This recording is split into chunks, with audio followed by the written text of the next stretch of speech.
આપણી સંકલ્પ ન્યૂઝ ચેનલને સબસ્ક્રાઇબ અને લાઇક કરો, બેલ આઇકન દબાવો જેથી આવનાર ન્યૂઝ અપડેટ્સની નોટિફિકેશન આપના મોબાઈલ પર સૌથી પહેલા પહોંચે. Like, subscribe and share the video. નમસ્કાર દર્શક મિત્રો, હું છું પૂજા ટંડેલ. સંકલ્પ ન્યૂઝમાં આપનું સ્વાગત છે. સમાચારની શરૂઆત કરતા પહેલા એક નજર આજના મુખ્ય સમાચાર ઉપર. વાપી અનસુયા સર્જિકલ કંપનીમાં ભીષણ આગ લાગતા 2 યુવકો દાઝ્યા. આગ લાગવાનું કારણ અકબંધ. ધુમાડાના ગોટે ગોટા દૂર સુધી નજરે પડ્યા. ફાયર વિભાગે કલાકોની જહેમતે આગ ઉપર કાબુ મેળવ્યો. Vapi GIDC national highway number 48 નજીક વાઇબ્રન્ટ બિઝનેસ પાર્કમાં આવેલ અનસુયા સર્જિકલ કંપનીમાં રાબેતા મુજબ કામગીરી ચાલી રહી હતી. સાંજના આશરે 4 વાગ્યાના આસપાસ કંપનીમાં એકાએક આગની ઘટના ઘટી હતી. આગ લાગતા જ કંપની સંચાલકો અને કામ કરનારાઓમાં ભાગદોડ મચી ગઈ હતી. કંપનીની આસપાસમાં આવેલ અન્ય કંપનીવાળાઓમાં પણ ભયનો માહોલ સર્જાયો હતો. ધુમાડાના ગોટે ગોટા દૂર સુધી નજરે પડ્યા હતા અને કંપનીમાં કામ કરનારા 2 યુવકો દાઝ્યા હોવાનું જાણવા મળ્યું હતું. આગના બનાવ અંગેની જાણ ફાયર વિભાગ અને પોલીસને કરવામાં આવી હતી. બનાવ સ્થળે વાપી મહાનગરપાલિકા, વાપી નોટિફાઈડ, સરીગામ, ઉમરગામ સહિત ખાનગી કંપનીઓના યુપીએલ, દમણગંગા, મેરિલની ફાયર ગાડીઓ આવી પહોંચી હતી. ફાયર ટીમો દ્વારા કલાકોની જહેમત બાદ આગ ઉપર કાબુ મેળવ્યો હતો. કંપનીમાં બનાવવામાં આવતા મટીરીયલ માટે વપરાતા કેટલાક કેમિકલયુક્ત દ્રવ્યો હોય જેને લઈ આગ જોતજોતામાં વિકરાળ સ્વરૂપ ધારણ કર્યું હતું. આગની ગંભીરતાને ધ્યાને લઈ બનાવ સ્થળે 108 એમ્બ્યુલન્સ પણ આવી પહોંચી હતી. આગની ઘટનામાં કંપનીમાં કામ કરનારા 2 યુવકો દાઝ્યા હોવાનું જાણવા મળી રહ્યું છે. જોકે આગ લાગવાનું કારણ અકબંધ રહ્યું હતું.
પારડી એસબીબી બેંકના બોર્ડ ઓફ મેનેજમેન્ટના સભ્ય તરીકે એડવોકેટ ભરતભાઈ પટેલની નિમણૂક.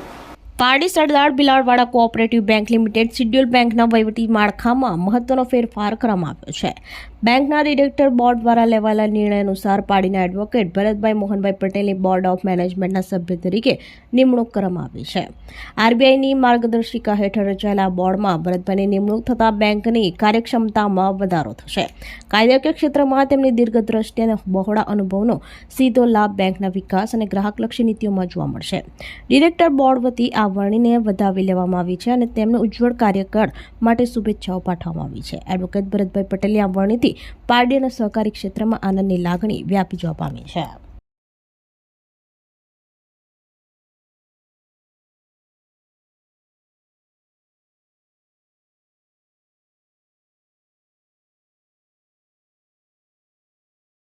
વલસાડ પોલીસે ઓપરેશન મ્યુલ હન્ટ અંતર્ગત ₹7.60 લાખની ફ્રોડ રકમ શોધી કાઢી એક આરોપીને ઝડપી પાડ્યો.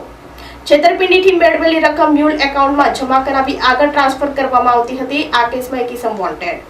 વલસાડ સાયબર ક્રાઇમ પોલીસે ઓપરેશન મ્યુલ હન્ટ અંતર્ગત સાયબર છેતરપિંડીના નાણાં સગેવગે કરવા માટે વપરાતા મ્યુલ એકાઉન્ટના રેકેટનો પર્દાફાશ થયો છે.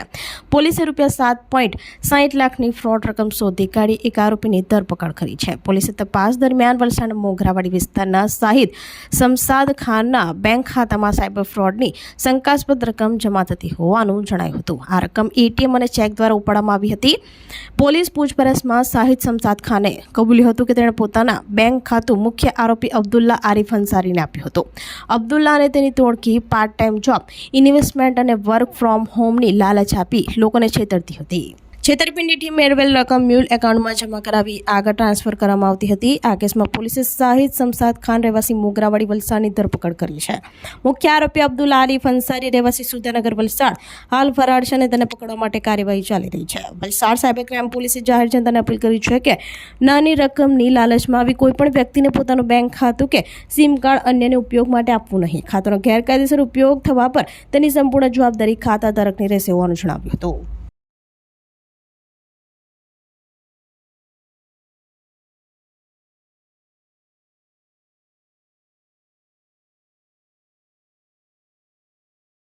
ભરૂચ ખાતે કબૂતર પાલન અને શોખીનોને પ્રોત્સાહન આપવા બીજા ઓલ ઇન્ડિયા પીજન શો યોજાયો. 14 અલગ અલગ બ્રીડના 450 જેટલા દુર્લભ અને આકર્ષક જાતિના કબૂતરો દર્શાવવામાં આવ્યા.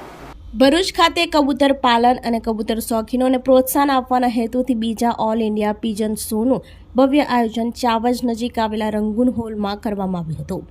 આ શોમાં ગુજરાત સહિત દેશના વિવિધ રાજ્યોમાંથી આવેલા કબૂતર પાલકો દ્વારા વિવિધ જાતિના કબૂતરો પ્રદર્શિત કરવામાં આવ્યા હતા, જેમાં ગુજરાત, મહારાષ્ટ્ર, કેરળ, પંજાબ, તમિલનાડુ અને તેલંગાણા સહિતના વિવિધ રાજ્યોના કબૂતર પ્રેમીઓ ઉત્સાહપૂર્વક ભાગ લીધો હતો. જેમાં 14 અલગ અલગ બ્રીડના 450 જેટલા દુર્લભ અને આકર્ષક જાતિના કબૂતરો દર્શાવવામાં આવ્યા હતા. આ શોમાં કબૂતરોની જાતિ, શારીરિક બંધારણ, રંગછટા, સુંદરતા અને આરોગ્યના માપદંડો આધારે ઇન્ટરનેશનલ લેવલના અનુભવી નિષ્ણાંતો દ્વારા મૂલ્યાંકન કરવામાં આવ્યું હતું.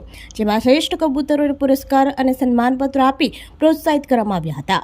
આ પ્રસંગે આયોજકો દ્વારા કબૂતર પાલન અંગે જરૂરી માર્ગદર્શન, યોગ્ય આહાર, રસીકરણ, આરોગ્ય સંભાળ અને સંરક્ષણ અંગે માહિતી આપવામાં આવી હતી. સાથે યુવા પેઢીમાં પ્રકૃતિ પ્રેમ અને પશુ પક્ષી સંરક્ષણ અંગે જાગૃતિ લાવવાનો સંદેશ પણ આપવામાં આવ્યો હતો. ભરૂચથી રિપોર્ટર અવી સૈયદ, સંકલ્પ news.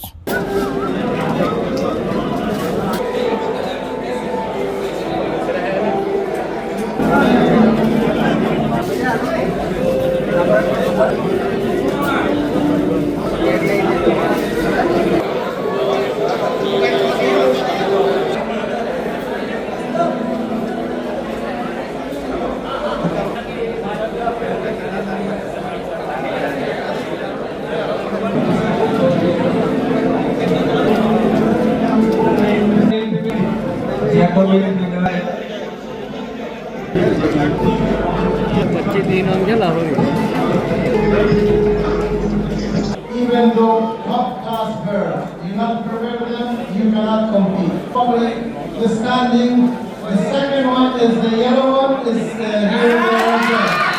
And it's even open cup.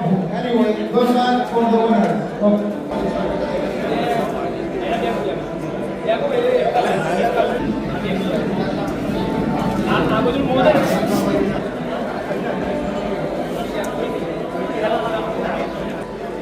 Okay, let's finish the Jacobi category.